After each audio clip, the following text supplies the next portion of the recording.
En mi fiesta de graduación universitaria, mi madre agarró el micrófono y dijo: antes de celebrar, todos deberían saber lo que me costó. Miren mi estómago. Levantó su vestido frente a 200 invitados, mostrando la piel floja y las estrías. Hace 22 años, esta chica malagradecida destruyó mi carrera de modelo. Tenía contrato con Elite Management antes de que ella llegara. Mi tía Carmen trató de tomar el micrófono, pero mamá la empujó. Se suponía que esta era mi cena de celebración en el club campestre después de obtener mi título de enfermería, pero mamá estaba haciéndolo sobre sus sueños destruidos otra vez. Había estado bebiendo champán desde mediodía y se ponía más ruidosa con cada copa. Todos ustedes piensan que es tan maravillosa, graduándose con honores, pero no saben lo que sacrifiqué.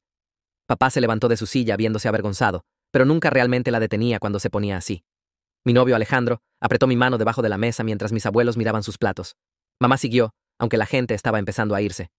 Podría haber estado en portadas de revistas, pero en cambio, engordé y me arruiné, porque alguien decidió nacer 3 semanas antes. Ahora me estaba señalando, y su voz estaba tomando ese tono cortante que significaba que esto iba a empeorar. El mesero dejó de servir comida, y se quedó contra las paredes viendo este desastre suceder. Mi agente me dejó el día que le dije que estaba embarazada. Ahora estaba llorando, pero no lágrimas tristes. Eran lágrimas de enojo que había visto toda mi vida cuando miraba fotos viejas de ella. La semana de la moda estaba a 2 meses y estaba reservada para 8 shows. Mi hermano menor, Carlos, que tenía 19 años y todavía vivía en casa, empezó a grabar en su teléfono. No para publicar en ningún lado, sino porque habíamos aprendido a documentar los colapsos públicos de mamá para sesiones de terapia. ¿Quieren saber lo que realmente me costó? Mamá caminó hacia mi mesa, todavía sosteniendo el micrófono inalámbrico. Mi grupo de amigas de la escuela de enfermería se veían horrorizadas porque nunca habían visto este lado de ella. Normalmente era tan encantadora y perfecta cuando había otras personas alrededor, guardando el veneno real para cuando estábamos solas. 2 millones de euros. Eso valía mi contrato por 5 años. Golpeó su mano en la mesa, haciendo saltar los vasos de agua. Hice las cuentas cada año en tu cumpleaños. Alejandro se levantó como si fuera a decir algo, pero agarré su brazo porque confrontarla solo hacía que las cosas escalaran más rápido. Por eso me vas a pagar de vuelta empezando el próximo mes. Todos se quedaron callados, e incluso el gerente del club campestre que había estado rondando por la puerta dejó de moverse. ¿De qué estás hablando? Finalmente hablé, aunque sabía que participar era un error.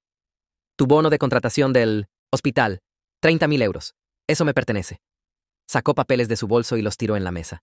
Levanté los papeles y vi que eran algún tipo de contrato que había elaborado ella misma, no documentos legales reales. Estás loca.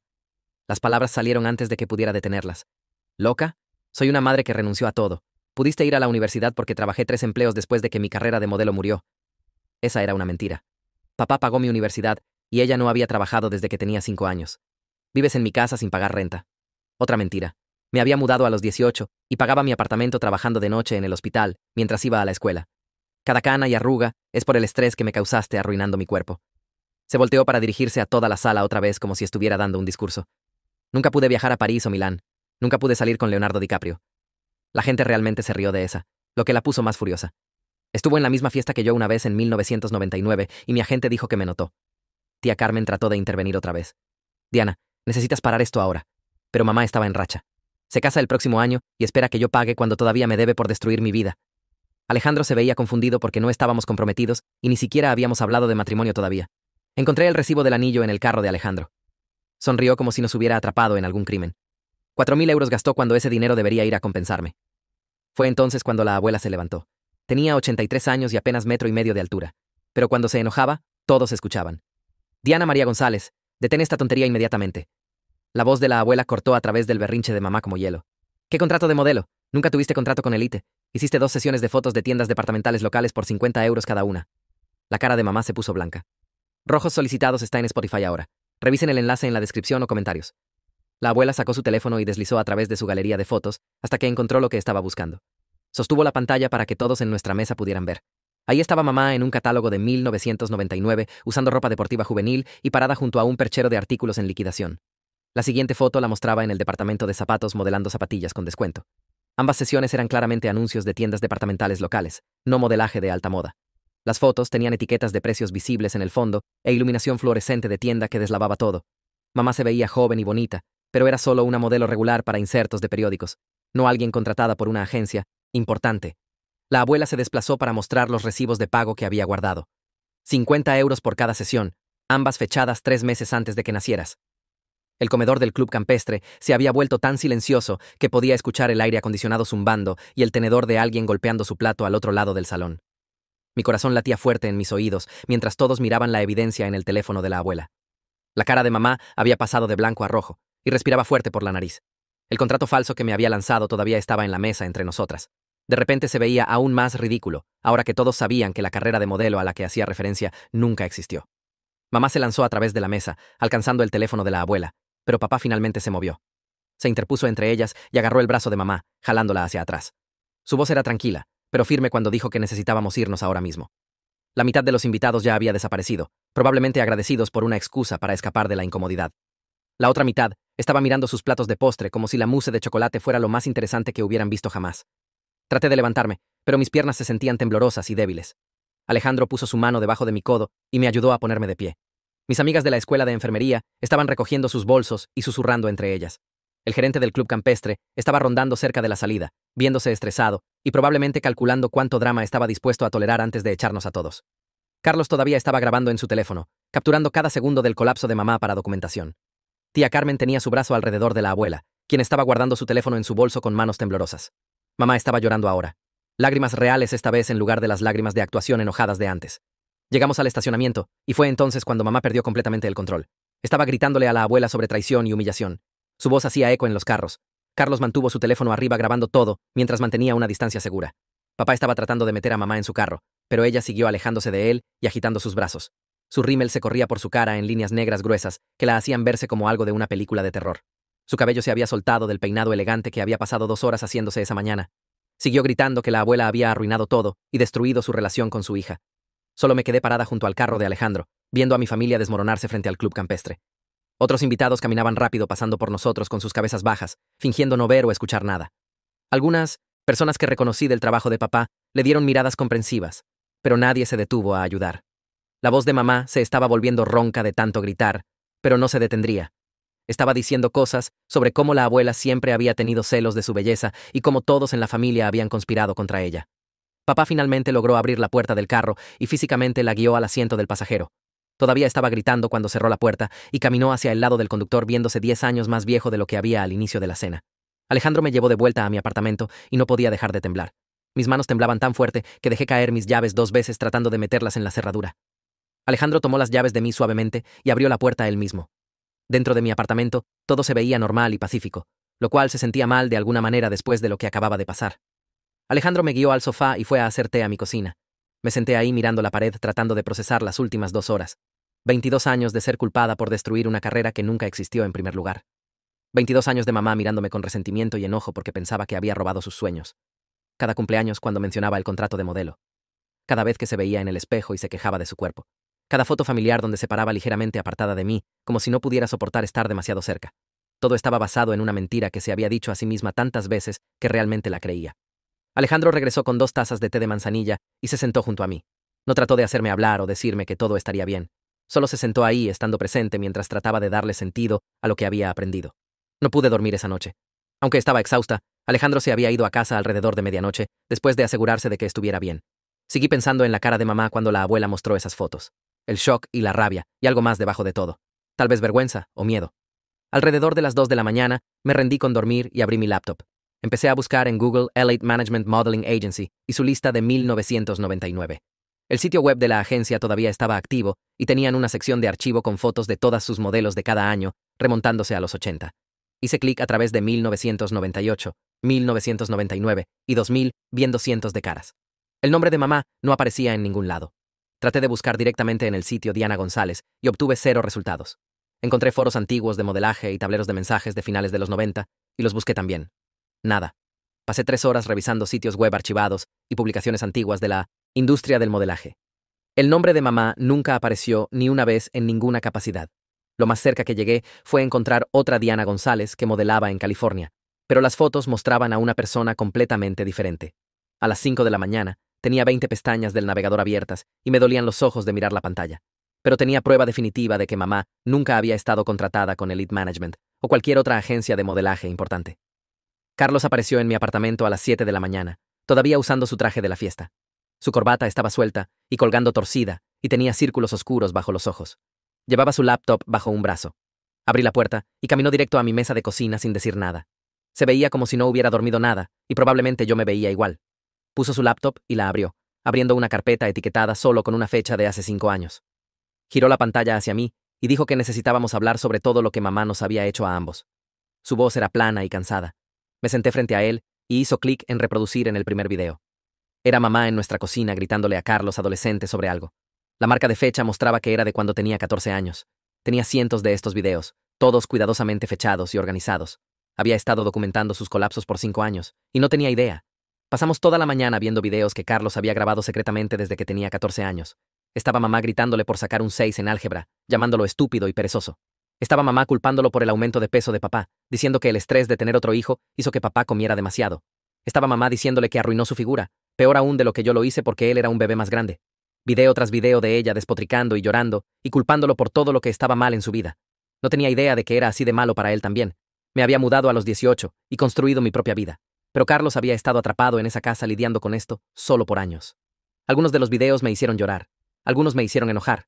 Todos me hicieron darme cuenta de cuánto había fallado en proteger a mi hermano menor al enfocarme solo en mi propia escape. Carlos se sentó ahí, viéndome ver los videos sin expresión en su cara. Los había visto tantas veces que ya no lo afectaban. Solo necesitaba que viera con lo que había estado viviendo mientras yo estaba en la universidad construyendo mi carrera de enfermería. Carlos cerró la laptop y sacó un diario de su mochila. Dijo que había estado en terapia por 2 años sin decirles a nuestros padres. Su terapeuta lo había estado ayudando a documentar el abuso sistemáticamente. Abrió el diario y vi páginas y páginas de entradas en la letra ordenada de Carlos. Cada entrada tenía una fecha, una descripción de lo que mamá hizo o dijo y cómo lo hizo sentir. Había entradas sobre ella culpándonos por cosas que no eran nuestra culpa. Entradas sobre ella inventando historias sobre su pasado y enojándose cuando alguien las cuestionaba. Entradas sobre ella comparándonos con los niños imaginarios que podría haber tenido si no hubiéramos arruinado su cuerpo y carrera. Había cientos de entradas remontándose 2 años. El terapeuta de Carlos le había enseñado a escribir todo mientras pasaba para que tuviera un registro claro en lugar de solo memorias dolorosas. Hojeó las páginas mostrándome el patrón. El comportamiento de mamá había empeorado con el tiempo, no mejorado. Las mentiras se habían vuelto más grandes y más detalladas. La culpa se había vuelto más intensa. Carlos dijo que su terapeuta lo llamaba trastorno narcisista de personalidad con posible pensamiento delirante. Dijo que ambos habíamos sido víctimas de abuso emocional toda nuestra vida. Mi teléfono empezó a vibrar en la mesa y miré la pantalla. 37 llamadas perdidas de mamá y papá. Lo levanté y vi las notificaciones de mensajes de voz acumulándose. Lo puse en altavoz y reproduje el primero. Mamá estaba llorando y disculpándose diciendo que no quiso decir nada, y todos solo malentendieron. El segundo mensaje de voz era más enojado. Estaba diciendo que la avergoncé frente a todos y debería haberla defendido contra las mentiras de la abuela. El tercero era aún peor. Estaba gritando sobre lo desagradecida que era después de todo lo que sacrificó. Los mensajes de voz se volvieron progresivamente más desquiciados hasta alrededor del número 20 cuando la voz de papá tomó el control. Sonaba cansado y me pedía que por favor solo llamara de vuelta para que pudiéramos hablar como adultos y resolver esto. Dijo que mamá estaba muy molesta y necesitaba escuchar de mí. Dijo que la familia era importante y no podíamos dejar que una mala noche destruyera nuestras relaciones. Escuché los 37 mensajes de voz mientras Carlos se sentaba frente a mí. Cuando terminó el último, levanté mi teléfono y borré cada uno sin responder. Carlos asintió como si entendiera completamente. Alejandro regresó alrededor del mediodía con 2 bolsas de comestibles. Se dejó entrar con la llave de repuesto que le había dado hace meses y nos encontró a Carlos y a mí sentados en mi mesa de cocina rodeados de evidencia. La laptop de Carlos estaba abierta mostrando un video pausado de mamá a medio despotrique. Su diario estaba extendido con entradas visibles. Mi propia laptop tenía 20 pestañas abiertas sobre agencias de modelaje. Mi teléfono estaba boca abajo en la mesa después de que finalmente apagué el timbre. Alejandro vio toda la escena y no dijo nada. Solo empezó a desempacar los comestibles y hacer almuerzo para todos nosotros. Había traído ingredientes para sándwiches y fruta y papitas, comida fácil que no requería mucho pensamiento. No dijo, te lo dije. Aunque había estado sugiriendo gentilmente por meses que el trato de mamá hacia mí no era normal. La había conocido una docena de veces y visto cómo actuaba. La dulzura falsa en público y los pequeños comentarios cortantes cuando pensaba que nadie más estaba escuchando. Me había hecho preguntas cuidadosas sobre mi infancia y escuchado cuando las evadía. Ahora solo estaba siendo presente y asegurándose de que Carlos y yo comiéramos algo porque ambos habíamos olvidado que la comida existía. Hizo 3 sándwiches de pavo y los trajo a la mesa con botellas de agua. Carlos y yo comimos mecánicamente mientras Alejandro se sentó con nosotros en silencio de apoyo. Alrededor de las 2 de la tarde, mi teléfono empezó a vibrar en la mesa de centro donde lo había dejado boca abajo. Alejandro lo levantó y miró la pantalla antes de pasármelo. Tía Carmen estaba llamando, lo cual era inusual porque normalmente solo mandaba mensajes. Contesté y escuché su voz sonando más estable de lo que esperaba después de todo lo que había pasado. Preguntó si estaba bien y realmente esperó a que respondiera en lugar de saltar con sus propias opiniones. Le dije que todavía estaba procesando todo y dijo que era completamente normal después de lo que mamá me había hecho pasar en la fiesta. Explicó que la abuela estaba bien pero bastante conmovida por toda la confrontación y estaba descansando en su casa. Carmen dijo que había querido exponer las mentiras de mamá por años, pero nunca encontró el momento correcto hasta que la abuela ya no pudo soportarlo más. Hablamos por casi 20 minutos y siguió verificando cómo me sentía en lugar de hacer excusas por el comportamiento de mamá. Antes de colgar, me dijo que la llamara cada vez que necesitara hablar y que estaba orgullosa de mí por graduarme, a pesar de todo lo que mamá me había hecho pasar. Después de que terminó la llamada, sentí esta extraña mezcla de alivio y tristeza, porque era lindo tener a un adulto en mi familia que realmente se preocupara por mis sentimientos. El lunes por la mañana llegó demasiado rápido, y tuve que prepararme para mi primer turno real en el hospital, como enfermera oficial en lugar de estudiante. Me paré en mi baño, cepillándome los dientes y mirando mi reflejo, preguntándome si mamá realmente aparecería y causaría una escena. Mis manos temblaban mientras me ponía mis uniformes, y seguí revisando mi teléfono por mensajes, aunque sabía que no debería involucrarme con ella. Alejandro se había quedado la noche del domingo, y me hizo desayuno antes de irme, pero apenas pude comer algo. El viaje al hospital tomó 15 minutos, y pasé todo el tiempo ensayando lo que le diría a mi supervisora sobre la situación familiar. Cuando llegué a la estación de enfermeras, mi supervisora, Linda, ya estaba ahí revisando expedientes de pacientes. Pregunté si podía hablar con ella en privado por un minuto, y entramos al cuarto de descanso. Expliqué tan calmadamente como pude que había algo de drama familiar pasando, y mi madre podría tratar de contactarme en el trabajo. Linda no preguntó por detalles, lo cual agradecí, y solo dijo que le avisara inmediatamente si había algún problema. También me recordó que la seguridad del hospital era muy buena manejando situaciones como esta, si se volvía necesario. Le agradecí, y traté de enfocarme en mi trabajo real por el resto del turno. Mamá no apareció en persona, pero alrededor de las 10 esa mañana, el escritorio de recepción principal llamó a nuestro piso. La recepcionista dijo que alguien que decía ser mi madre había llamado pidiendo ser transferida directamente conmigo. Le dije a la recepcionista que las llamadas personales no estaban permitidas durante mi turno, a menos que fuera una emergencia genuina. Aproximadamente una hora después, la recepción llamó otra vez diciendo que la misma mujer había llamado de nuevo, luego otra vez al mediodía, y una vez más a las 2. Para la cuarta llamada, la recepcionista sonaba molesta, y me dijo que había informado a la que llamaba que las llamadas personales requerían estatus de emergencia. Aparentemente, mamá afirmó que era una emergencia, pero cuando la presionaron, no pudo explicar cuál era la emergencia real. La recepcionista dijo que había bloqueado el número de llamar a la línea principal otra vez, y lo registró en caso de que hubiera problemas futuros. Me sentí avergonzada de que mamá ya estuviera causando problemas en mi nuevo trabajo, pero también agradecida de que el personal del hospital se lo tomara en serio. Mi teléfono vibró durante mi descanso, y vi un mensaje de Carlos. Dijo que mamá había perdido completamente el control cuando llegó a casa de mi apartamento la noche del domingo. Exigió su teléfono para que pudiera borrar todos los videos que había grabado, pero se negó a dárselo. Carlos ya había respaldado todo en la nube de cualquier manera, así que incluso si conseguía su teléfono, la evidencia aún existiría. Mamá trató de castigarlo, lo cual era ridículo ya que tenía 19 años y estaba a punto de empezar su segundo año de universidad. También amenazó con quitarle su carro, aunque papá lo había comprado para él, y lo puso a nombre de Carlos.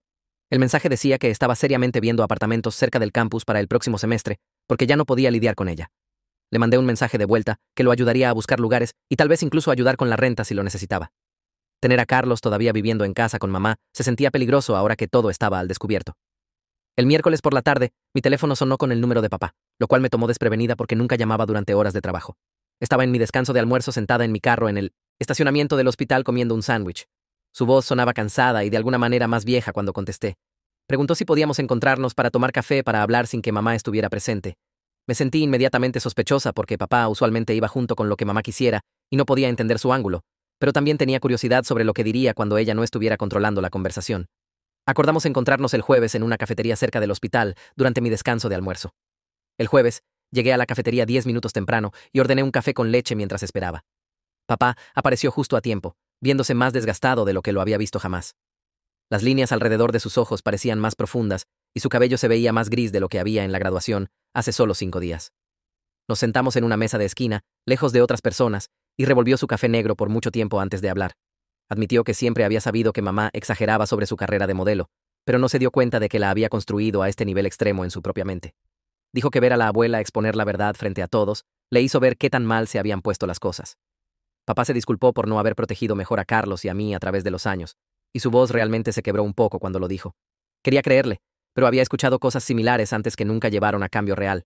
Le pregunté directamente por qué nunca detuvo a mamá cuando hacía sus despotricadas sobre cómo arruinamos su vida.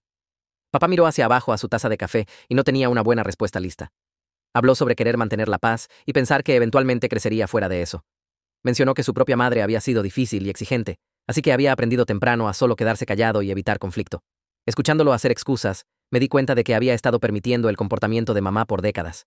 Cada vez que se veía avergonzado pero no intervenía, estaba eligiendo los sentimientos de ella sobre nuestra seguridad. Cada vez que la dejaba culparnos por su infelicidad, nos estaba enseñando que lo merecíamos. Le dije que quedarse callado no era lo mismo que ser inocente, y asintió, pero no creo que entendiera completamente lo que quise decir. Terminamos nuestro café, y preguntó si podíamos encontrarnos otra vez la próxima semana.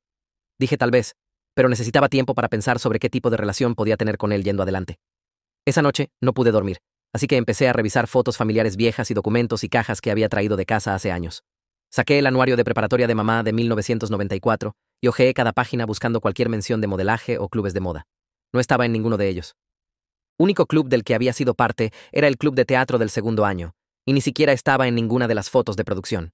Encontré sus transcripciones universitarias del colegio comunitario al que había asistido por un semestre antes de abandonar. Había tomado cursos básicos como inglés y matemáticas y obtenido principalmente 6. Nada sobre moda o modelaje o algo que apoyara sus historias. Seguí cavando a través de papeles y encontré declaraciones de impuestos viejas de los años después de que nací. No había ingresos listados por trabajo de modelaje o cualquier tipo de empleo en la industria del entretenimiento. Los ingresos de papá estaban listados, pero la sección de mamá estaba en blanco año tras año. Cada pieza de evidencia que encontré probó que la carrera que me había culpado por destruir nunca había existido en primer lugar. El viernes por la noche, la abuela apareció en mi apartamento cargando 2 cajas grandes de fotos familiares viejas y papeles. Dijo que había estado esperando el momento correcto para mostrarme la verdad sobre el pasado de mamá. Y ahora parecía ese momento. Extendimos todo en el piso de mi sala y pasamos horas revisándolo mientras la abuela me contaba historias. Me mostró fotos de mamá como adolescente viéndose normal y bonita, pero no como alguien siendo explorada por agencias de modelaje. Había fotos del breve tiempo de mamá en el colegio comunitario donde se veía feliz y regular. La abuela señaló que en todas las fotos familiares de finales de los 90, mamá ya estaba creando historias dramáticas sobre oportunidades perdidas y gente que la había hecho mal. Explicó que mamá siempre había sido dramática y buscadora de atención, incluso cuando niña, pero no era dañino en ese entonces. Después de que la abuela se fuera alrededor de las 10 esa noche, me senté rodeada de evidencia de quién realmente era mi madre versus quien me había dicho que era toda mi vida. La abuela regresó el sábado por la mañana con café y bagels y continuamos revisando las cajas. Explicó que el comportamiento de mamá empeoró significativamente después de que me tuvo. El embarazo había sido difícil y mamá subió 27 kilos, lo cual era normal, pero se obsesionó con eso. En lugar de aceptar que su cuerpo había cambiado como lo hacen los cuerpos de la mayoría de las mujeres después de tener un bebé, empezó a crear esta fantasía sobre una carrera de modelo robada. La abuela dijo que trató de hacer que mamá fuera a terapia en ese entonces, pero mamá se negó y se enojó con la sugerencia. A través de los años, la fantasía creció más grande y más detallada, hasta que mamá pareció realmente creerla ella misma. La abuela me mostró el portafolio de modelaje real que mamá había armado en 1999. Contenía exactamente 4 fotos. Las 2 sesiones de tiendas departamentales que la abuela había mencionado en la fiesta. Una foto básica de cabeza que parecía venir del estudio de retratos y una foto de una exhibición de carros local donde mamá estaba parada junto a un Corvette rojo usando jeans y una camiseta sin mangas. Eso era todo. Esa era toda la carrera de modelo de la que había estado hablando por 22 años. 4 fotos y 2 cheques de 50 euros. Sostuve el portafolio delgado en mis manos y sentí esta extraña combinación de enojo y tristeza, porque había construido toda su identidad y todo su resentimiento hacia mí en algo que apenas existía. Miré el portafolio delgado, sintiendo esta extraña mezcla de enojo y tristeza lavarme, porque toda mi infancia había sido moldeada por algo que apenas existía. 22 años de que me dijeran que destruí sus sueños, y todo estaba basado en 4 fotos y 100 euros en total. La abuela empacó las cajas y me abrazó antes de irse, diciéndome que estaba orgullosa de mí por finalmente ver la verdad. No pude dormir esa noche, así que solo me senté en mi sofá, mirando esas 4 fotos una y otra vez, tratando de entender cómo alguien construye toda una identidad alrededor de nada. Carlos apareció en mi apartamento la tarde siguiente, todavía usando su uniforme de trabajo del supermercado donde tenía un trabajo de verano. Se veía exhausto y se dejó caer en mi sofá sin siquiera decir hola primero. Le hice café y esperé a que hablara porque podía decir que algo lo estaba molestando. Sacó su teléfono y me mostró un mensaje de su terapeuta preguntando si estaría dispuesto a hacer una sesión familiar con mamá y papá.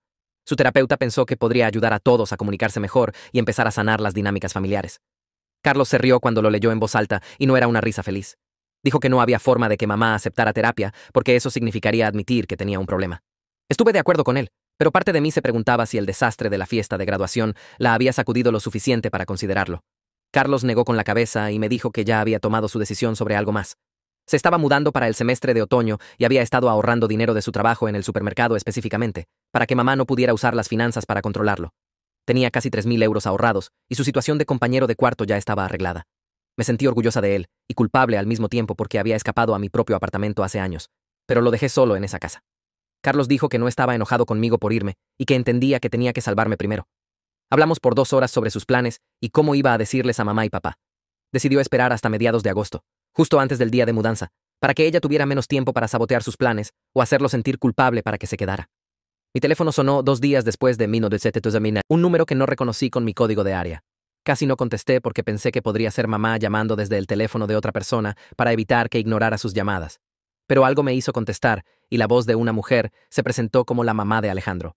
Dijo que Alejandro le había contado lo que pasó en mi fiesta de graduación y quería contactarme directamente.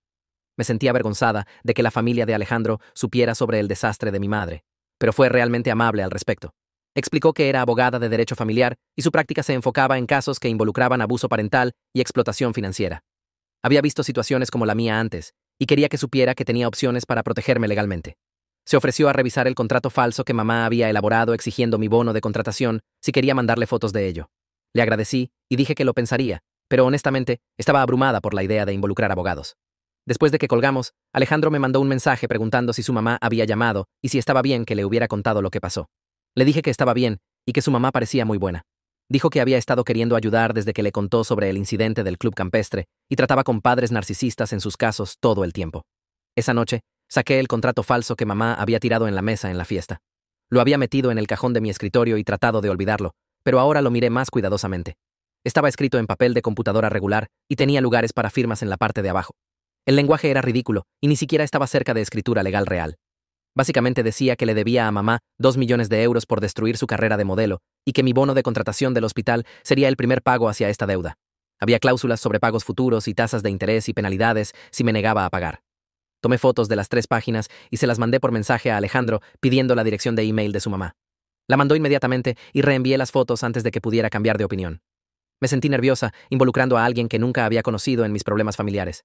Pero también me sentí aliviada de que tal vez alguien que entendiera la ley pudiera decirme si necesitaba preocuparme por este documento loco. La mamá de Alejandro me llamó de vuelta en menos de 1 hora y pude escucharla riéndose antes de que empezara a hablar. Dijo que el contrato era completamente inaplicable y no tenía validez legal alguna. Explicó que no puedes simplemente inventar deudas que no existen y exigir pago a través de un contrato hecho en casa. Dijo que si mamá realmente tratara de perseguir esto a través de cualquier canal legal, podría enfrentar consecuencias por intento de fraude o extorsión.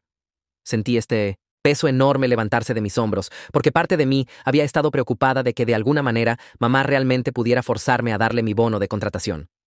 La mamá de Alejandro dijo que estaría feliz de escribir una carta formal explicando por qué el contrato era inválido si necesitaba documentación. También sugirió que podría querer considerar otras protecciones legales dependiendo de cómo se comportara mamá yendo adelante. Le agradecí como 10 veces y me dijo que la llamara cuando fuera si tenía preguntas o si mamá escalaba su comportamiento. Ir a trabajar al hospital se volvió mi parte favorita de cada día, porque mamá no podía alcanzarme ahí, y realmente era buena en mi trabajo. A los pacientes les caía bien y mis compañeros de trabajo eran amistosos y normales. Nadie gritaba sobre carreras de modelo destruidas o exigía dinero que no les debía. Era solo trabajo regular donde ayudaba a la gente, y me sentía útil. Mi supervisora notó que parecía estresada durante mi segunda semana, y me llevó aparte durante el descanso de almuerzo. Preguntó si todo estaba bien en casa, y le di una versión breve de la situación de la fiesta de graduación. Fue realmente comprensiva, y me habló sobre el programa de asistencia a empleados del hospital, que incluía sesiones de consejería gratis para miembros del personal. Dijo que muchas enfermeras usaban el programa porque el trabajo de cuidados de salud era estresante, y a veces la vida personal también se complicaba. Me dio una tarjeta con la información de contacto, y dijo que puse la tarjeta en mi casillero, y pensé en ello por el resto de mi turno. Llamé al número del programa de asistencia a empleados la mañana siguiente, y me programé con una terapeuta llamada Dra. Harding para la semana siguiente. La recepcionista dijo que se especializaba en trauma familiar y problemas de relaciones. Me sentí nerviosa sobre la cita toda la semana, porque nunca había estado en terapia antes y no sabía qué esperar. Cuando finalmente me senté en la oficina de la Dra. Harding, tenía ojos amables y una voz calmada que me hizo sentir menos ansiosa. Me pidió que le dijera qué me trajo ahí, y empecé explicando sobre la fiesta de graduación.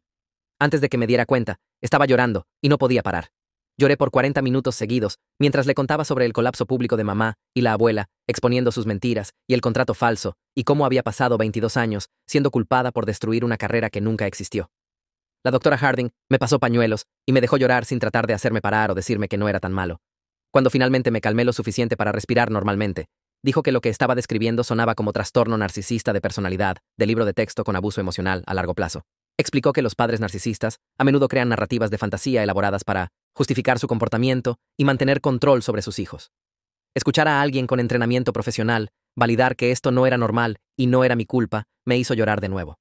La Dra. Harding y yo nos encontramos cada semana después de esa primera sesión, y me ayudó a entender cosas que nunca había visto claramente antes. Explicó que la humillación pública en la graduación no era realmente el problema principal. Era solo el momento cuando la disfunción se volvió visible para todos los demás. Dijo que había estado viviendo con este abuso toda mi vida, y solo ahora estaba empezando a reconocerlo por lo que realmente era. Me ayudó a ver patrones en el comportamiento de mamá, como cómo me aislaba de amigas que cuestionaban su trato hacia mí, cómo saboteaba mi confianza constantemente recordándome que había arruinado su vida, cómo hacía todo sobre su sufrimiento sin importar lo que le estuviera pasando a alguien más. La doctora Harding dijo que estas eran tácticas de control narcisistas clásicas y que mamá, probablemente, las había aprendido de su propia madre, basándose en lo que me había dicho la abuela. Entender la psicología detrás del comportamiento de mamá no hizo que doliera menos, pero me ayudó a dejar de culparme a mí misma.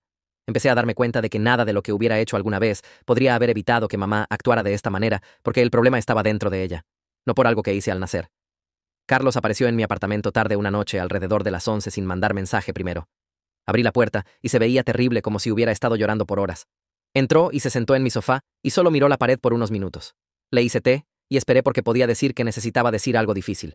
Finalmente, me dijo algo que nunca le había dicho a nadie antes. Cuando tenía 16 años, mamá se emborrachó mucho una noche después de que papá se fuera a la cama temprano. Carlos estaba haciendo tarea en la cocina y mamá entró y empezó uno de sus despotricadas sobre cómo su vida había sido destruida. Pero esta vez, dijo algo nuevo. Le dijo a Carlos que deseaba haber tenido un aborto con él también, porque al menos entonces podría haber recuperado su cuerpo más rápido después de tenerme a mí. Dijo que 2 niños habían destruido completamente cualquier oportunidad que tuviera de volver a encaminar su carrera de modelo. Carlos dijo que solo se quedó sentado ahí congelado, mientras ella siguió hablando sobre cuánto se arrepentía de haber tenido hijos. Había estado cargando esa conversación por 3 años y nunca se lo dijo a su terapeuta o papá o nadie. Dijo que la grabó en su teléfono como grababa todos sus colapsos, pero nunca había sido capaz de ver el video otra vez. Me moví al sofá y puse mis brazos alrededor de Carlos mientras lloraba en mi hombro. Seguí diciendo que lo sentía mucho una y otra vez porque no sabía qué más decir. Me sentí como la peor hermana del mundo por estar tan enfocada en mi propia supervivencia que no vi qué tan malo era para él. Carlos se alejó y dijo que no era mi trabajo protegerlo de nuestra propia madre. Dijo que ambos éramos solo niños tratando de lidiar con un padre que nunca debería haber tenido hijos en primer lugar. Nos sentamos ahí por mucho tiempo sin hablar, solo estando juntos en nuestro entendimiento compartido de lo que era crecer en esa casa. Antes de que Carlos se fuera, hicimos un pacto de apoyarnos mutuamente, yendo adelante sin importar lo que pasara con mamá y papá. Prometimos ser honestos el uno con el otro sobre cómo estábamos y no dejar que la manipulación de mamá nos separara. Carlos dijo que tenerme como hermana era lo único bueno que salió de haber nacido en esta familia, y eso me hizo llorar otra vez. Tía Carmen me llamó unos días después e invitó a Carlos y a mí a cenar en su casa sin nuestros padres. Dijo que quería hablarnos sobre algo de historia familiar que deberíamos saber. Fuimos en carro una noche de sábado y había preparado una comida agradable. Después de que comimos, sacó álbumes de fotos viejos y empezó a contarnos historias sobre crecer con Diana. Explicó que su madre, que era nuestra otra abuela, había muerto cuando tenía 3 años, así que apenas la recordaba. Carmen dijo que su madre también era narcisista y emocionalmente abusiva, igual que mamá era ahora. Nos contó sobre cómo la abuela volaría en rabias por nada y culparía a sus hijas por arruinar su vida. Dijo que Diana había aprendido estos patrones de su madre y ahora los estaba repitiendo con Carlos y conmigo. Carmen nos mostró fotos de su madre viéndose enojada en casi cada foto, incluso en celebraciones familiares. Dijo que había pasado años en terapia lidiando con el daño de su infancia y por eso había mantenido cierta distancia de Diana como adulta. Podía ver los mismos patrones emergiendo y no quería permitirlos o exponer a sus propios hijos a esa toxicidad. Aprender sobre el trauma generacional me ayudó a entender de dónde venía el comportamiento de mamá. Pero Carmen fue clara de que entender no era lo mismo que excusarlo. Dijo que Diana tenía opciones sobre cómo tratar a sus propios hijos y había elegido continuar el ciclo de abuso en lugar de romperlo. Carmen nos abrazó a ambos antes de que nos fuéramos y nos dijo que la llamáramos cada vez que necesitáramos a alguien con quien hablar, que entendiera cómo era realmente Diana. Dijo que había estado esperando años a que Carlos y yo fuéramos lo suficientemente grandes para ver la verdad sobre nuestra madre, en lugar de creer todas sus historias. El viaje de vuelta a mi apartamento se sintió diferente, porque ahora entendía que el comportamiento de mamá no era solo sobre mí o Carlos, sino que era parte de un patrón que se remontaba a generaciones. Alejandro preguntó si estaba bien, y le dije que me sentía como si me hubieran dado permiso de protegerme sin sentirme culpable al respecto. El apoyo de Carmen significó todo, porque sabía exactamente cómo era crecer con alguien como Diana, y había salido. Trabajé un turno de 12 horas en el hospital 3 días después, y estaba revisando signos vitales de un paciente en la unidad cardíaca, cuando mi supervisora apareció en la puerta viéndose incómoda. Preguntó si podía salir al pasillo por un momento, y mi estómago se hundió porque sabía que algo estaba mal. Me dijo silenciosamente que había una situación en el lobby involucrando a mi madre y seguridad lo había manejado, pero probablemente debería quedarme en este piso hasta que se resolviera. Sentí mi cara ponerse caliente y pregunté qué había pasado. Mi supervisora explicó que Diana había aparecido exigiendo verme inmediatamente. Y cuando la recepción dijo que no podían interrumpirme durante el cuidado de pacientes, empezó a gritar sobre cómo había robado dinero de ella y el hospital estaba albergando a una ladrona. Seguridad la escoltó afuera, pero todavía estaba en el estacionamiento haciendo una escena. Agradecí a mi supervisora y le dije que lamentaba que tuviera que lidiar con esto. Fue amable al respecto y dijo que las situaciones familiares pasan y lo importante era que yo estaba segura en el trabajo. Sugirió que tomara mi descanso en la sala de personal en el tercer piso, en lugar de salir afuera como usualmente hacía. Fui directo al closet de suministros en el piso cardíaco en lugar y me senté en el piso entre cajas de gasa y cinta médica, tratando de respirar normalmente. Mis manos temblaban y podía sentir un ataque de pánico viniendo porque mamá había encontrado una manera de invadir el único lugar donde me sentía competente y en control. Saqué mi teléfono y le mandé mensaje a Carlos de lo que había pasado, y respondió inmediatamente diciendo que estaba documentando todo y necesitábamos hablar con un abogado pronto. Alejandro llamó durante su descanso de almuerzo y le conté lo que había pasado mientras estaba sentada en ese closet de suministros. Se ofreció a venir a recogerme temprano, pero dije que no, porque no iba a dejar que mamá me hiciera irme del trabajo. Terminé mi turno, pero me sentí nerviosa cada vez que alguien caminaba pasando por mí en el pasillo. Josefina de Recursos Humanos me llamó a su oficina lo primero la mañana siguiente. Probablemente tenía 50 años con ojos amables, pero su voz era completamente de negocios cuando me pidió que me sentara. Dijo que el hospital tomaba la seguridad de empleados muy seriamente y necesitaban entender qué estaba pasando con mi situación familiar. Expliqué todo mientras tomaba notas en su computadora. El colapso de la fiesta de graduación, el contrato falso exigiendo mi bono de contratación, los años de abuso emocional que Carlos y yo habíamos documentado, la abuela exponiendo las mentiras de mamá sobre su carrera de modelo. Josefina escuchó sin interrumpir, y cuando terminé, preguntó si había una orden de restricción en lugar. Dije, todavía no, pero lo estaba considerando. Asintió, y dijo que esa era probablemente una buena idea dado el comportamiento escalante. Josefina abrió algo en su computadora y empezó a escribir. Explicó que iban a marcar el nombre de Diana en su sistema de seguridad para que no pudiera pasar del lobby sin activar una alerta. También estaban añadiendo una nota detallada a mi archivo de empleada sobre la situación, para que si algo más pasara, habría un rastro de papel. Me dio una carpeta con información sobre el programa de asistencia a empleados del hospital, que incluía sesiones de consejería gratis y servicios de consulta legal. Dijo que debería considerar seriamente hablar con un abogado sobre protegerme legalmente, porque lo que mi madre hizo ayer podría ser considerado acoso e intento de interferencia con mi empleo. Tomé la carpeta y le agradecí por manejar todo tan profesionalmente. Me dijo que fuera directamente a ella si Diana intentaba algo más, y que no dudara en llamar a seguridad si me sentía insegura. Hice una cita con Antoine Dyer, el abogado familiar que Josefina recomendó para el fin de semana. Su oficina estaba en un edificio en el centro cerca del tribunal, y cuando entré cargando una carpeta llena de videos y documentación de Carlos, me sentí como si estuviera tomando mi vida seriamente por primera vez. Antoine era más joven de lo que esperaba, tal vez finales de los 30, y me hizo sentarme y contarle todo desde el principio. Le mostré los videos que Carlos había grabado a través de los años, el contrato falso que mamá creó exigiendo mi bono de contratación, declaraciones de testigos de gente en la fiesta de graduación, y la documentación del hospital de ella apareciendo en mi lugar de trabajo. Vio 3 de los videos sin decir nada, y pude ver su mandíbula ponerse más tensa mientras la voz de mamá llenaba su oficina. Antoine dijo que definitivamente teníamos motivos para una orden de restricción si quería perseguirla. Explicó que el proceso tomaría unas semanas y requeriría una audiencia en corte, donde ambos lados podrían presentar evidencia. También sugirió documentar todo yendo adelante, porque basándose en el patrón que estaba viendo, mamá probablemente escalaría más antes de retroceder. Preguntó si Carlos estaría dispuesto a testificar si llegaba a eso, y dije que sí. Antoine me dijo que pensara sobre si estaba lista para tomar este paso legal porque una vez que presentáramos, no habría vuelta atrás y probablemente haría a mamá más enojada en el corto plazo. Le dije que hablaría con Carlos y Alejandro y le regresaría en una semana. Dijo que estaba bien y que lo llamara inmediatamente si mamá hacía algo más amenazante o aparecía en mi trabajo otra vez. Papá me llamó esa noche y su voz sonaba tensa cuando preguntó si podíamos por favor solo cenar como familia y hablar las cosas como adultos. Me senté en mi sofá mirando mi teléfono y le dije que lo consideraría solo si mamá aceptaba 3 condiciones. Tenía que reconocer que la carrera de modelo era exagerada y nunca estuvo contratada con Elite Management. Tenía que disculparse públicamente por humillarme en mi fiesta de graduación frente a 200 personas y tenía que aceptar empezar terapia familiar con un profesional licenciado. Papá estuvo callado por mucho tiempo y luego dijo que hablaría con ella sobre eso. Le dije que esas condiciones eran no negociables y si rechazaba incluso una de ellas, no estaba interesada en cenar o cualquier otra reunión familiar. Dijo que entendía y me llamaría de vuelta en un par de días. Papá llamó de vuelta 2 días después y pude decir por su voz cuál era la respuesta antes de que dijera algo. Mamá rechazó las 3 condiciones. Estaba afirmando que la abuela había mentido sobre las fotos de modelo porque estaba celosa de la belleza y éxito de Diana. Dijo que yo estaba manipulada por la familia de Alejandro, que me quería voltear contra ella para que pudieran controlarme. Y ahora estaba diciendo que yo era la narcisista y ella era la víctima de mi trato cruel. Papá sonaba exhausto cuando repitió todo esto y preguntó si había alguna manera en que pudiera ser flexible con las condiciones. Le dije que no, y que había terminado de tratar de tener una relación con alguien que no podía reconocer hechos básicos sobre la realidad. Empezó a discutir, pero lo interrumpí y dije que tenía que irme. Después de que colgué, le mandé mensaje a Carlos que necesitábamos seguir adelante con la orden de restricción. Carlos se mudó a un apartamento cerca del campus universitario 3 semanas antes de lo que había planeado originalmente. Encontró 2 compañeros de cuarto a través de un tablero de vivienda del campus y firmó el contrato usando dinero que había ahorrado de su trabajo de verano en el supermercado. Mamá descubrió dónde estaba el apartamento de alguna manera y apareció el día de mudanza, gritando sobre traición a través de la puerta principal. El compañero de cuarto de Carlos abrió la puerta y mamá lo empujó pasándolo a la sala, exigiendo saber por qué su hijo la estaba abandonando. Carlos se quedó parado ahí sosteniendo una caja de sus cosas y le dijo calmadamente que se fuera o llamaría a la policía. Empezó a llorar y decir que le estaba rompiendo el corazón, igual que yo se lo había roto. Uno de los compañeros de cuarto de Carlos se adelantó y dijo muy claramente que necesitaba dejar la propiedad inmediatamente o llamarían a los policías.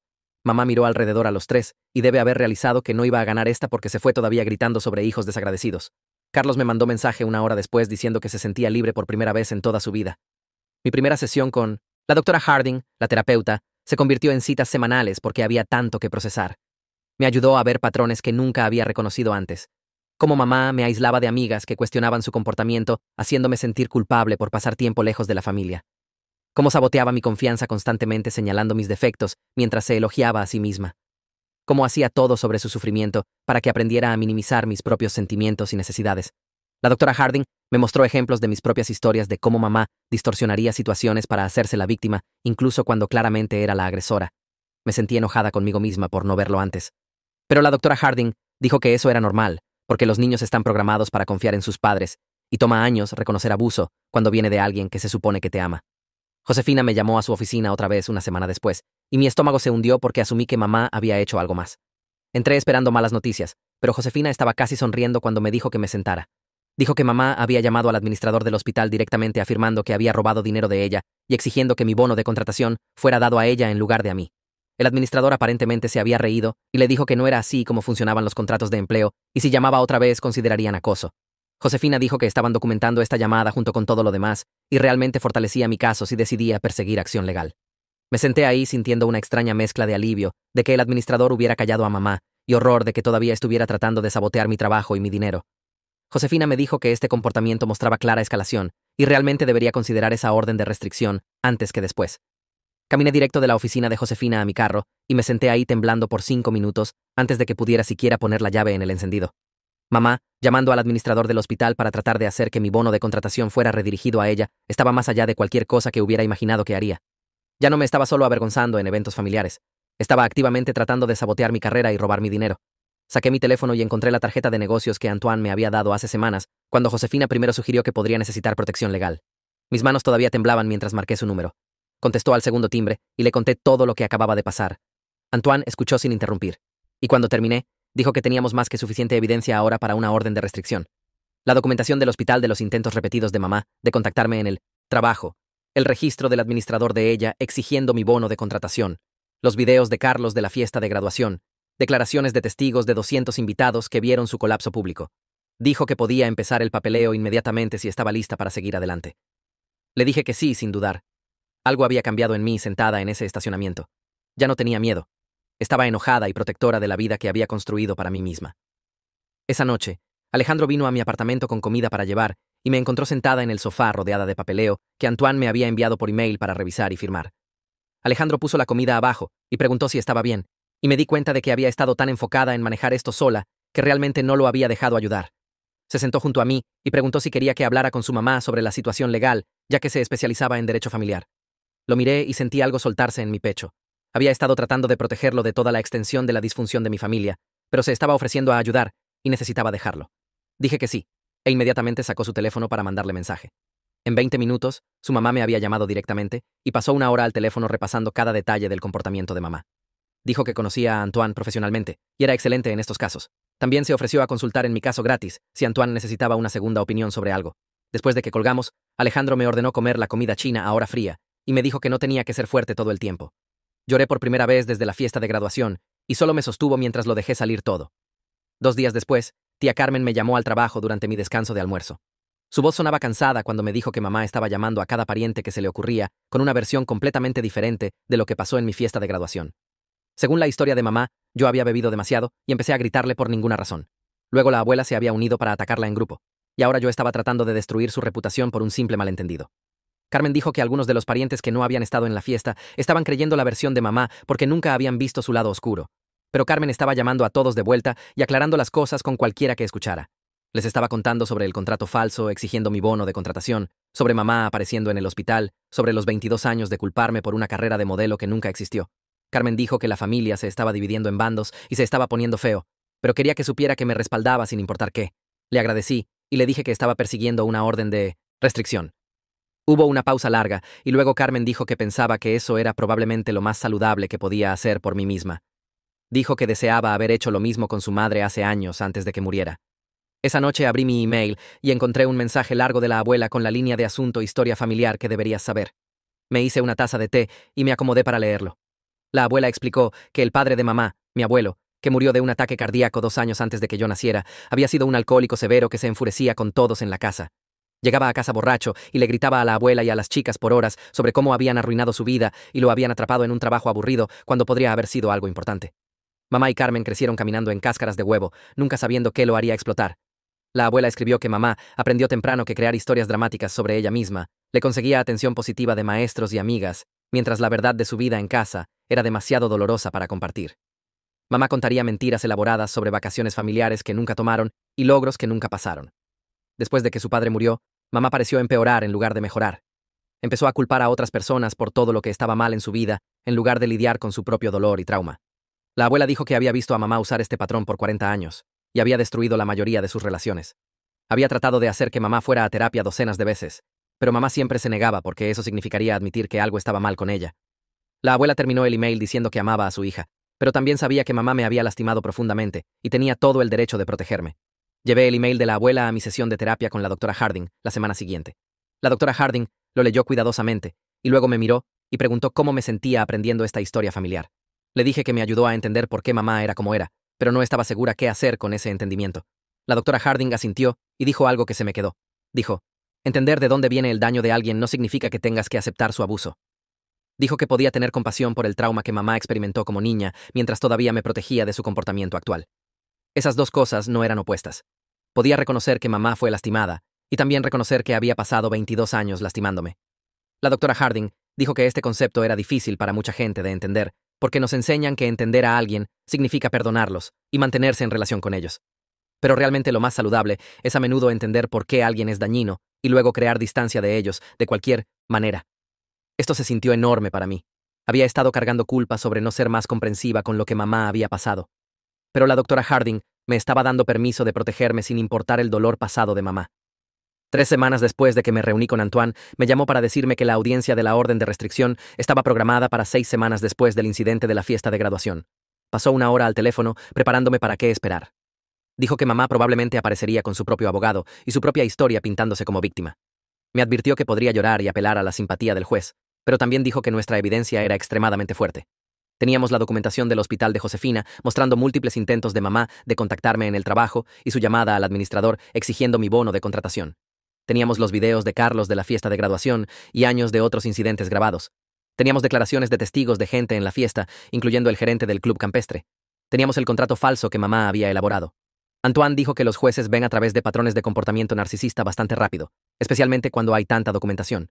Me dijo que me mantuviera calmada durante la audiencia y solo respondiera preguntas honestamente. Dijo que esto no era sobre castigar a mamá o conseguir venganza. Era sobre establecer límites legales para proteger mi seguridad y paz mental yendo adelante. La noche antes de la audiencia, papá me llamó y casi no contesté. Cuando sí contesté, estaba llorando tan fuerte que apenas podía entenderlo. Me rogó que no siguiera adelante con la orden de restricción. Dijo que humillaría a mamá públicamente y destruiría lo que quedaba de nuestra familia. Dijo que la gente hablaría sobre nosotros y nos juzgaría, y mamá nunca se recuperaría de la vergüenza. Lo escuché llorar por unos minutos, y luego dije algo en lo que había estado pensando por semanas. Le dije que mamá había destruido nuestra familia ella misma a lo largo de 22 años de abuso emocional y manipulación. Le dije que solo me estaba protegiendo ahora. Y si eso le causaba vergüenza, tal vez debería haber pensado en eso antes de pasar 2 décadas culpándome por arruinar su carrera de modelo imaginaria. Le dije que había permitido su comportamiento al nunca enfrentarla, y ahora estaba tratando de permitirlo otra vez, pidiéndome que sacrificara mi bienestar por su comodidad. Papá se quedó completamente silencioso. Después de una pausa larga, dijo que no sabía qué decir a eso. Le dije que no necesitaba decir nada, pero iba a la audiencia mañana y iba a conseguir esa orden de restricción. Luego colgué antes de que pudiera discutir más. Apenas dormí esa noche. Seguí imaginando diferentes escenarios en mi cabeza de lo que podría pasar en el tribunal. Alejandro se quedó y siguió recordándome que tenía gente de mi lado y no estaba haciendo esto sola. Carlos ya había confirmado que venía como testigo y había preparado una declaración sobre años de comportamiento similar de mamá. Alejandro venía para apoyo, aunque no podía testificar ya que solo había conocido a nuestra familia por 8 meses. Tía Carmen y la abuela, ambas estaban planeando estar ahí. Antoine me había dicho que tener miembros de la familia dispuestos a testificar contra mamá sería poderoso para que el juez viera. Me levanté a las 5 de la mañana y traté de comer desayuno, pero tenía el estómago hecho nudos. Alejandro me hizo tostadas y se sentó conmigo mientras las picoteaba. Me recordó lo que Antoine había dicho. Esto no era sobre castigar a mamá. Era sobre establecer límites legales para proteger mi seguridad y paz. Repetí eso como un mantra mientras me vestí en el atuendo conservador que Antoine había sugerido que usara en la corte. El tribunal era frío e institucional, con ese olor particular de limpiador de piso y papel viejo que todos los edificios de gobierno parecen tener. Mamá apareció vestida en un vestido negro como si estuviera asistiendo a un funeral, y ya estaba llorando cuando entró. Había traído a papá y 2 amigos de la familia que reconocí de la iglesia, pero que no habían estado en mi fiesta de graduación. No sabían la historia completa, y mamá claramente los había reclutado para hacerla ver comprensiva. Yo tenía a Carlos y Alejandro, y la abuela, y tía Carmen, y Antoine. Nos sentamos en lados opuestos del pasillo afuera del tribunal, esperando a ser llamados. Mamá siguió mirándonos y llorando más fuerte cada vez que pensaba que el alguacil estaba viendo. Carlos se inclinó y susurró que estaba actuando, y no debería dejar que me afectara. El juez finalmente nos llamó, y se veía cansado antes de que alguien hubiera dicho una palabra. Probablemente tenía 60 años con cabello gris y lentes de lectura, y la expresión de alguien que había visto cada drama familiar posible. Antoine y el abogado de mamá se presentaron, y luego el juez le pidió a Antoine que presentara nuestro caso primero. Antoine se levantó y expuso todo de una manera calmada y metódica que lo hacía sonar incluso peor de lo que recordaba. Empezó con el incidente de la fiesta de graduación, describiendo cómo mamá había agarrado el micrófono en mi cena de celebración y me humilló públicamente frente a 200 invitados, afirmando que había destruido su carrera de modelo y exigiendo que le pagara de vuelta con mi bono de contratación. Presentó declaraciones de testigos de 5 personas que habían estado en la fiesta, incluyendo el gerente del club campestre. Luego se movió al acoso del hospital, mostrando la documentación de Josefina sobre los intentos repetidos de mamá de contactarme en el trabajo, incluyendo llamar 4 veces en un día, y finalmente llamar al administrador del hospital directamente para exigir que mi bono de contratación fuera dado a ella en lugar de a mí. Le mostró al juez el contrato falso que mamá había elaborado sin base legal, exigiendo 30.000 euros. Luego llamó a Carlos a testificar. Carlos caminó al estrado de testigos, viéndose nervioso, pero determinado. Le dijo al juez sobre crecer con el constante abuso emocional y culpa de mamá. Describió cómo le había dicho cuando tenía 16 que deseaba haber tenido un aborto para que pudiera haber recuperado su cuerpo más rápido. Le mostró al juez 3 videos en su teléfono de mamá teniendo colapsos públicos similares a través de los años. El abogado de mamá objetó, diciendo que los videos estaban fuera de contexto, pero el juez lo anuló y vio los 3 clips. La cara de mamá fue de llanto falso a enojo real mientras veía a Carlos testificar contra ella. Empezó a pararse, pero su abogado agarró su brazo y la jaló de vuelta. El juez la miró y le advirtió sobre comportamiento en la corte. Luego Antoine descansó nuestro caso, y era el turno del abogado de mamá. El abogado de mamá se levantó y trató de pintarla como un padre preocupado que solo quería asegurarse de que yo fuera financieramente responsable. Habló sobre qué tan difícil era ver a tu hijo luchar y cómo mamá había sacrificado todo por su familia. Hizo que sonara como si la fiesta de graduación fuera solo un momento emocional, donde había tomado demasiado champán, y dijo cosas que no quiso decir. Afirmó que las llamadas del hospital eran solo mamá, tratando de entender mi paquete de beneficios, porque quería ayudarme a planear para el futuro. El juez se veía no impresionado, y siguió mirando la pila de evidencia que Antoine había presentado. El abogado de mamá la llamó a testificar y caminó al estrado, tocándose los ojos con un pañuelo. Habló sobre su embarazo difícil y cómo había renunciado a oportunidades de modelo para enfocarse en ser madre. Dijo que las sesiones de tiendas departamentales que la abuela mencionó eran solo trabajos pequeños que hizo mientras esperaba que su contrato élite fuera finalizado. El juez la interrumpió y pidió documentación de este contrato élite. Mamá dijo que ya no tenía el papeleo porque se perdió en una mudanza hace 20 años. El juez preguntó si tenía alguna otra prueba como correspondencia con la agencia o talones de pago. Mamá empezó a llorar más fuerte y dijo que todo era verbal en ese entonces y confiaba en su agente. Antoine se levantó y presentó impresiones de la lista de clientes archivada de Elite Management de 1998 a 2001. El nombre de mamá no estaba en ninguna de las listas. El juez le preguntó a mamá directamente si había llamado al hospital tratando de hacer que mi bono de contratación fuera redirigido a su cuenta. La cara de mamá se puso pálida y empezó a decir que no, pero luego el juez levantó registros telefónicos que Josefina había proporcionado, mostrando 4 llamadas del número de mamá a la línea directa del administrador del hospital. Mamá cambió su historia rápido y dijo que solo estaba haciendo preguntas sobre mis beneficios como padre preocupado. Afirmó que nunca realmente pidió que el dinero fuera enviado a ella. El juez leyó de una transcripción de una de las llamadas donde mamá específicamente dijo que el bono de contratación debería ser pagado a ella para compensar por gastos médicos de mi nacimiento. Mamá empezó a llorar otra vez y dijo que debe haber estado confundida ese día. El juez no se veía como si le creyera para nada. Carlos fue llamado de vuelta a testificar y Antoine le pidió que le mostrara al juez los videos que había grabado a través de los años. Carlos sacó su teléfono con manos temblorosas y reprodujo 3 clips. El primero era de hace 2 años en la graduación de preparatoria de Carlos, donde mamá se había quejado fuertemente de que su ceremonia era aburrida comparada con lo que solían ser sus eventos de modelo. El segundo video mostró a mamá en una cena familiar gritándole a Carlos por sacar un 6 en química y diciéndole que estaba desperdiciando las oportunidades que ella había sacrificado. El tercer video era de la Navidad pasada, donde mamá había pasado 1 hora llorando sobre cómo sus hijos habían arruinado su cuerpo y robado sus sueños. En ese video podías escuchar a papá en el fondo diciéndole que se calmara, pero no realmente haciendo nada para detenerla. La cara de mamá cambió mientras el juez veía los videos. El llanto falso se detuvo y el enojo real tomó control. Su abogado trató de objetar, diciendo que los videos fueron tomados fuera de contexto, pero el juez lo anuló y vio los 3 clips cuidadosamente. Cuando terminó el tercer video, mamá se levantó y empezó a gritar que Carlos no tenía derecho a grabar momentos familiares privados. Su abogado agarró su brazo y trató de jalarla de vuelta, pero se zafó de él. El juez golpeó su martillo y le dijo a mamá que necesitaba sentarse y controlarse o la tendría en desacato. Mamá finalmente se sentó, pero estaba mirando a Carlos con pura rabia. El juez la miró por un momento largo y luego empezó a escribir notas en sus papeles. Antoine descansó nuestro caso y el juez dijo que había escuchado suficiente. Ni siquiera le preguntó al abogado de mamá si tenía otros testigos. El juez se quitó sus lentes y miró directamente a mamá. Dijo que basándose en la evidencia presentada, estaba otorgando una orden de restricción temporal. Mamá tenía que mantenerse al menos 100 metros lejos de mí, mi apartamento y mi lugar de trabajo. No podía contactarme directamente por teléfono, email, mensaje de texto o redes sociales. No podía hacer que alguien más me contactara de su parte. La orden era buena por 6 meses y habría una audiencia de revisión en noviembre para determinar si debería ser extendida. Mamá empezó a gritar que esto era ilegal y tenía derechos como padre. El juez golpeó su martillo otra vez y dijo que si no se detenía inmediatamente, la tendría en desacato y podría pasar la noche en la cárcel. Papá se extendió y puso su mano en el brazo de mamá, pero ella se lo quitó. El juez explicó que la orden de restricción era necesaria, basándose en el patrón de acoso y abuso emocional documentado en la evidencia. Dijo: el comportamiento de mamá en la fiesta de graduación, combinado con sus intentos de interferir con mi empleo, mostró que era incapaz de respetar límites apropiados. Mamá siguió llorando y diciendo que esto no era justo, pero su abogado finalmente logró que se callara. El juez firmó la orden y entregó copias a ambos abogados. Antoine tomó la nuestra y me dio una pequeña sonrisa. Nos levantamos para irnos y mamá trató de seguirnos, pero el alguacil se interpuso frente a ella y le recordó que la orden era efectiva inmediatamente. Afuera del tribunal, mamá estaba completamente perdiéndolo.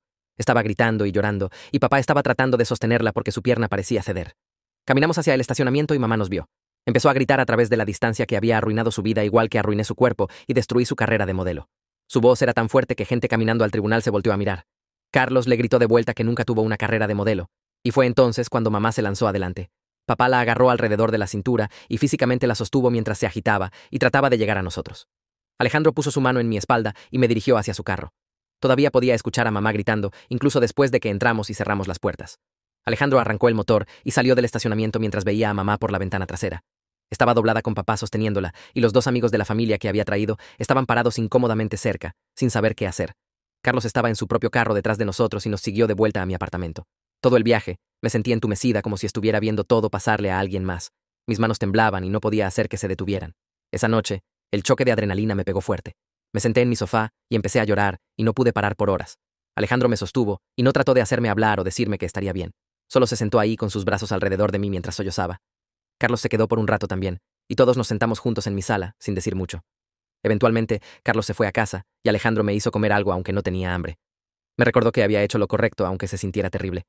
Dijo que la doctora Harding me había dicho que poner límites con un padre narcisista a menudo se siente como si fueras el malo porque son muy buenos jugando a la víctima. Sabía que esto era verdad, pero todavía dolía. Parte de mí se sentía como una hija horrible por conseguir una orden de restricción contra mi propia madre. Otra parte de mí se sentía aliviada de que legalmente ya no pudiera aparecer en mi apartamento o mi trabajo. Los 2 sentimientos se pelearon en mi cabeza e hicieron todo peor. Alejandro se quedó esa noche y finalmente me dormí alrededor de las 3 de la mañana. 2 días después de la audiencia, alguien tocó la puerta de mi apartamento. Miré por la mirilla y vi a papá parado ahí solo. Se veía terrible como si no hubiera dormido desde el tribunal. Casi no lo dejé entrar, pero vio mi sombra por la mirilla y dijo que solo quería hablar. Abrí la puerta y entró lentamente como si tuviera miedo de que cambiara de opinión. Se sentó en mi sofá y puso su cabeza en sus manos. Me dijo que después de la audiencia, mamá había tenido un colapso completo. Se había encerrado en su recámara por un día completo, y cuando finalmente salió, era diferente. Dijo que verla en la corte y ver toda la evidencia expuesta así, le hizo finalmente ver claramente lo que nos había estado haciendo todos estos años. Dijo que se avergonzaba de sí mismo por permitirla y no proteger a Carlos y a mí. Su voz se quebró cuando lo dijo, y pude decir que lo decía en serio. Pero también me sentí enojada de que tomara un juez y documentos legales para que finalmente entendiera. Había estado tratando de decirle por años que el comportamiento de mamá no era normal. Papá admitió que había estado en negación sobre el comportamiento de mamá, porque enfrentarlo significaría reconocer que había fallado en proteger a sus hijos. Dijo que se había dicho a sí mismo que mamá solo era dramática, o pasando por un tiempo difícil, o lidiando con su propio trauma de la infancia. Dijo que había hecho excusas para ella porque era más fácil que confrontar el problema. Me dijo que se estaba mudando al cuarto de huéspedes, y le dijo a mamá que tenía que empezar terapia, o iba a pedir separación. Dijo que no podía seguir fingiendo que todo estaba bien cuando su hija tuvo que conseguir una orden de restricción para sentirse segura. Quería creerle, pero era cautelosa. Papá había prometido enfrentar a mamá antes y nunca siguió adelante. Diría que hablaría con ella o pondría límites, y luego, una semana después, todo regresaría a la normalidad. Le dije que apreciaba lo que estaba diciendo, pero necesitaba ver que sus acciones coincidieran con sus palabras a través del tiempo. Asintió y dijo que entendía. Preguntó si podía abrazarme, y lo dejé. Se aferró por mucho tiempo, y pude sentirlo temblando. Cuando se fue, me sentí confundida sobre si este era cambio real o solo otra reacción temporal. Carlos y yo nos encontramos para café 3 días después en un lugar cerca del campus. Nos sentamos afuera aunque hacía calor, porque ambos necesitábamos el ruido del tráfico y otra gente alrededor de nosotros. Carlos era más escéptico de lo que yo era sobre la revelación súbita de papá. Dijo que papá probablemente solo estaba reaccionando a las consecuencias legales y la vergüenza pública en lugar de verdaderamente entender el problema. Carlos me recordó que papá había visto el comportamiento de mamá por años y nunca hizo nada al respecto hasta que un juez forzó su mano. Hablamos sobre qué raro se sentía tener a otra gente finalmente ver con lo que habíamos estado viviendo. Los videos que Carlos mostró en la corte eran solo una muestra pequeña de lo que mamá nos había hecho pasar, pero fueron suficientes para que el juez entendiera. Acordamos mantener nuestros límites con ambos padres y ver si las acciones de papá coincidían con sus palabras a través del tiempo. Carlos dijo que definitivamente no iba a regresar a vivir en casa, incluso si papá prometía que las cosas serían diferentes. Ya había firmado un contrato para el próximo semestre y estaba trabajando horas extra en su trabajo de verano para asegurarse de poder pagarlo sin ayuda de ellos. Le dije que estaba orgullosa de él y dijo lo mismo de mí. 3 semanas después de que la orden de restricción fue puesta en lugar, recibí una carta entregada a mi apartamento. Vino de la oficina del abogado de mamá, lo que significaba que estaba siguiendo las reglas sobre no contactarme directamente. Me senté en mi sofá mirando el sobre por 10 minutos antes de abrirlo. La carta tenía 2 páginas de largo en la letra de mamá. No era exactamente una disculpa, sino más una explicación. Escribió sobre su infancia difícil con su propia madre narcisista y cómo nunca había aprendido maneras saludables de procesar sus sentimientos. Dijo que lamentaba la manera en que había actuado en mi fiesta de graduación y las cosas que había dicho a través de los años. Escribió que había empezado a ver a una terapeuta 2 veces por semana y estaba trabajando en entender su comportamiento.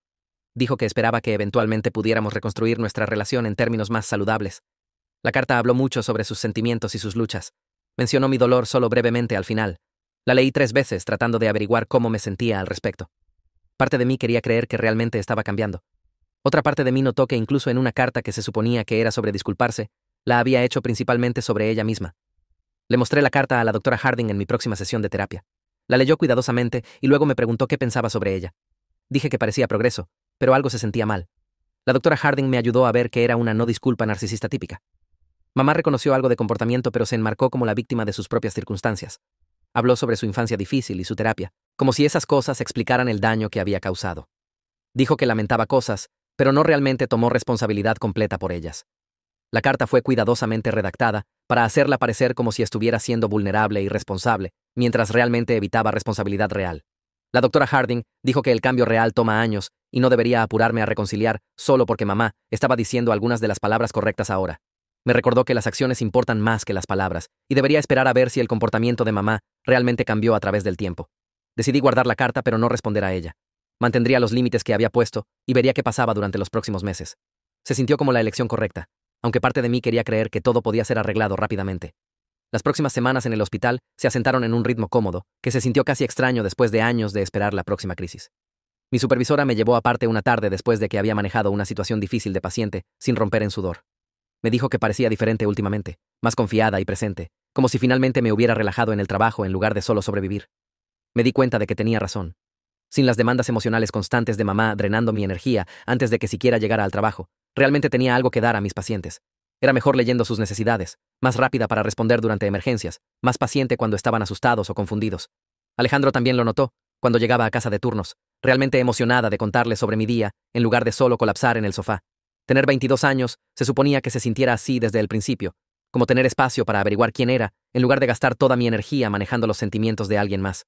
La orden de restricción me había dado algo que no sabía que necesitaba hasta que lo tuve, que era espacio para solo existir sin constantemente prepararme para el próximo ataque. Carlos me llamó un martes por la noche, sonando más animado de lo que lo había escuchado en meses. Fue aceptado a un programa de prácticas de verano en Colorado, trabajando con una startup tecnológica, y lo estaba tomando aunque significaba perderse el cumpleaños de papá y la boda de algún primo que mamá había estado planeando asistir. Su voz tenía esta ligereza que me hizo darme cuenta de qué tan pesado había sonado antes, como si hubiera estado cargando peso que no había notado hasta que se fue. Hablamos por casi una hora sobre qué raro se sentía tomar decisiones basadas en lo que queríamos, en lugar de lo que evitaría que mamá tuviera un colapso. Dijo que su terapeuta le dijo que la culpa era una respuesta normal cuando empiezas a poner límites con un padre que te entrenó para priorizar sus necesidades sobre las tuyas.